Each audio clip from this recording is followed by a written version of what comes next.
என்னது தண்ணி கொண்டு வர சொன்னா ஆவி பறக்க கொண்டு வர, அதுவும் போல்ல. சூப்பு. ஏது சூப்பு? நான் வாங்கிட்டே வரலையே. அது நானே வீட்ல செஞ்சது. அதுவும் ரோஸ்டட் பம்கின் சூப். டேஸ்டி மட்டும் இல்ல, ஹெல்தியானதும் கூட. வாங்க சேர்ந்து செய்யலாமா?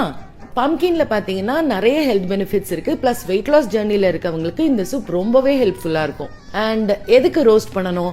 இந்த எல்லா இன்கிரீடியன்ஸையும் குக்கர்ல ஒன்னா போட்டு கொஞ்சமா தண்ணி விட்டு ஒரு 2-3 விசில் குக் பண்ணி எடுத்துட்டு பிளெண்ட் பண்ணி பண்ணக்கூடாதா அப்படின்னு கேட்டா அஃப்கோர்ஸ் பண்ணலாம். நான் 2 மெத்தடையுமே செஞ்சு பார்த்துட்டு தான் இந்த ரோஸ்டிங் மெத்தடை வந்து வீடியோவை போடுறேன்.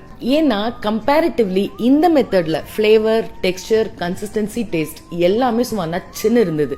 இந்த வீடியோ சேவ் பண்ணி வச்சுட்டு பூசணிக்காய் வாங்கும்போது கண்டிப்பா இதை ட்ரை பண்ணி பாருங்க. பிகாஸ் இந்த சூப் சாப்பிட்டு நல்ல ஃபில்லிங்கா ஒரு சாட்டிஸ்ஃபைங்கா இருக்கும். ஸோ டீடைல் ரெசிபி கேப்ஷன்ல கொடுக்குறேன். அப்படியே நம்ம ஸ்ரீஸ் கிச்சன் ஃபாலோ பண்ணாதவங்க ஒரு ஃபாலோ போட்டு விடுங்க பாஸ்.